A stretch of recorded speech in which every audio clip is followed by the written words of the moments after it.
Recordamos, esta mesma semana lamentamos o falecemento do exalcalde do Concello de Muiños por caer dentro dun tellado, pero mesmo a principios de novembro, hai un mes, outro home caeu tamén traballando en riba dun tellado no Concello de Esgos, e o certo é que vemos moitos accidentes deste tipo, ti dis, os máis comuns, non? As caídas de altura.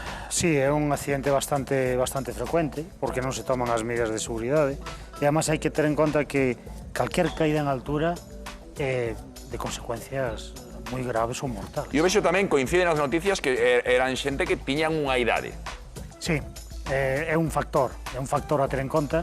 A medida que temos máis idade, pois xa non somos conscientes que perdes agilidade tamén. Perdes agilidade, non tes esa consciencia do peligro, digamos que te relaxas un pouco, e bueno, sí, a partir dunha idade non se debe subir a... Pero o importante creo que é recalcar que a clave está na seguridade, no sistema de seguridade que levas, porque todo o mundo pensa que controla, todo o mundo pensa que sabe, que non vai pasar nada, que subiu 20 veces, non pasou nunca nada, sabes? Como día xente, eu subí 20 veces e nunca pasou nada. Sí, pero se levas unha medida de seguridade que te protexe contra ese día, que pase, non?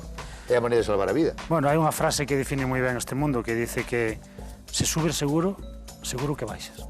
Moi ben, está ben feito. Está moi ben esa frase. Está ben feito. E as medidas de seguridade, cales son as claves? Este é un mundo inmenso. Vale, as medidas de seguridade empezarían polos pés, vale? Levar unhas boas botas antiesbarantes, de cando a xente... Non subir en zapatilla nin en chanclas, evidentemente, sí. Hai un dato no tema das botas de seguridade, que é o marcado SRC, que podemos ver aquí. Ese é un marcado antiesbarante. Cando compremos unhas botas, miremos que teñen ese marcado SRC. Cando andes por un tellado, é moi importante. Moi importante. Despois, evidentemente, a partir de 2 metros xa temos que ter un sistema de retención, un sistema anticaídas, pois composto por un arnés, os seus mosquetós, as súas cordas que podemos ir vendo... A partir de 2 metros? A partir de 2 metros é obligatorio. En España é obligatorio ter un sistema anticaídas. Ora mira a cantidad de persoas que se suben a unha escaleira, que se suben ao tellado... Nos andamios tamén a 3 ou 4 metros sin arnés. Exacto, sí. E hai que ter en conta unha cousa, e é que a gravedade das consecuencias da caída non van en función da altura.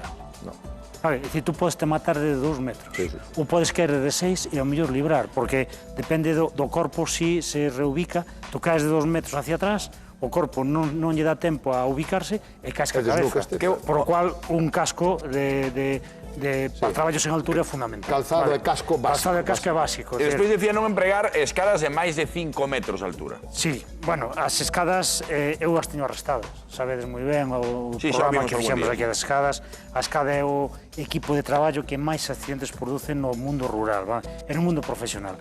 Entón, se utilizas unha escada tamén a partir de 2 metros, temos que utilizar un sistema anticaídas. O que pasa é que, eu pregunto, onte precisamente estaba dando unha volta e vin un veciño que estaba poñendo as luces de Nadal en riba do tellado, que fai moita xente nestas datas. Entendo que ese veciño, para estar máis protegido, vai facer caso a Vicente. Vai comprar un sistema anticaídas, un arnés, unha corda, tal. Teremos que, se imos traballar no tellado tamén, poñer unha fixación ou algo para amarrarnos, non? Cando nos anclamos a unha corda, evidentemente a corda ten que estar anclada a un elemento. Pero tes a chimenea no tellado, non? No caso dunha casa é moi fácil tirar unha ondiña, como pode ser esta, vale? Como pode ser esta, que dé a volta a casa ao outro lado e facer o atado por outro lado a un árbol, ou a unha columna ou outro lado. Entonces, cando tú recuperas a corda, tú xa tes un sistema de sujeción en altura, vale? Claro, estamos falando de cordas. Claro, cordas de verdade. Pero cordas, cantos nudos sabemos facer nunha corda en plan seguridade? É o de atar os zapatos. Atar os zapatos, claro, ese é o problema. O tema dos traballos en altura ten moito de formación tamén, é dicir, temos que saber facer nudos, temos que saber utilizar mosquetós... Ti que nudos faz para engancharte aquí, por exemplo? Aquí xa non me podo enganchar, porque isto é unha anilla de anticaídas. Engancharíame aquí. Isto é unha anilla de traballo. A cintura. Isto é unha anilla de traballo. E esta entonces para? E isto é un anticaídas. Vale, aquí é onde ataríamos o sistema anticaídas. Normalmente sempre se traballa con doble corda. Traballase cunha corda de traballo, vale? E traballase cunha corda anticaídas, que é unha corda como se fose o airbag dun coche. Que o temos aí e non lle facemos... Pero que nudo lle farías, entón? Un 8 doble. A ver. Vale. O 8 doble sería este. Este sería un 8 doble. Vale, aí está. Este é un nudo típico de traballos en altura. Claro, pero o 8 doble temos que conectalo aí. Con que o conectamos? Cos chamados conectores, vale? Que vulgarmente son os chamados mosquetós, vale? Un mosquetó. Estos os mosquetós tamén se variaron moito ao longo da época, vale? O sea, non se pode amarrar a corda directamente aí. Si a podemos facendo un nudo cosido. Pero con este nudo non? Sí, con este nudo tamén, pero teríamos que facer un nudo cosido, é dicir... A ver se podes facer un pouco máis lento para que se vexa. Vamos a facer un nudo en doble primeiro, collemos a corda así en doble, dámoslle a volta, e dámoslle outra volta por detrás e volvemos a salir. Vedes que ten a típica forma de 8. Vale? E depois o que faríamos sería peinar. Peinar un nudo sería que ningunha corda bote en riba da outra. Vale? Entón, isto sería un 8 en doble. Claro, isto, se non temos un conector, non podemos metelo aí. Entón, o que temos que facer é o que se chama un 8 cosido.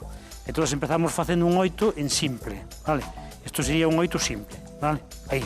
E despois, o que facemos é pasalo pola argolla, vale? E despois o que vamos facendo é o que se chama coser o nudo, vale? A ver. E seguindo este, pasaría por aquí. Meter esa agulla. Exactamente. A ver, moita xente, Vicente, que nos estea a ver... Pasaría por aquí, vale? Ai, faz o 8 pasaría por igual. aquí, vale, así, vale, e ahora pasaría por aquí e sale por aquí, vale, é dicir, cosemos o nudo seguindo o 8 en simple e xa temos Vale. 8 en doble, vale. Parece sinxelo cando fai Vicente, pero moita xente estará a pensar, comprar claro, un pero arnés, comprar unha corda, aprender a facer os nós, non o dixemos aínda, pero que o principal é que cando vexamos algo perigoso, chamar algún profesional para facer os traballos. Por suposto, é dicir, no tema dos tellados quería distinguir dúas cuestións. Por exemplo, aquí estamos vendo a tella, unha tella árabe, unha tella típica, por debaixo normalmente da tella hai un forxado, vale, ou hai unha madeira ou hai un tramado, non hai problema, tú subes o tellado e rompes unha tella e non vas abaixo.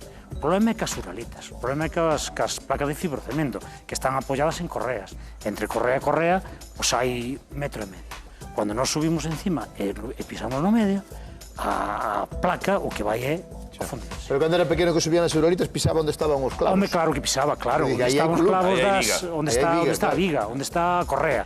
Pero si tes que reparar ali no medio e meterlle un parche ali, O xente que sube para limpar.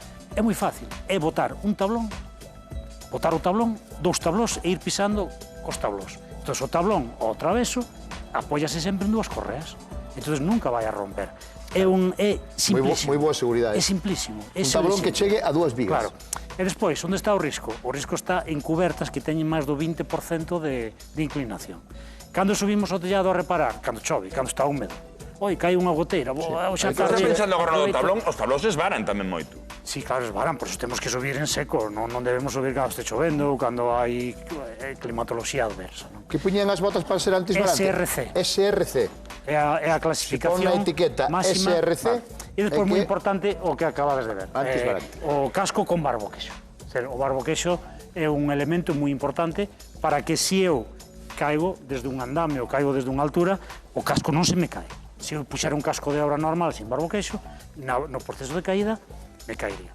Caio desde 2 metros, podo romper a clavícula ou podo romper o fémur ou que sea, pero a cabeza, desde logo, leva la protección. Pois eu creo que aprendemos cousas ben importantes. Primeiro, que son os accidentes máis frecuentes, é dicir, cada vez que subamos unha altura, telo ben presente. Si subimos, facelo ben protegido, senón chamar un profesional. Moitísimas grazas, Vicente. Gracias a vos. Moitas gracias.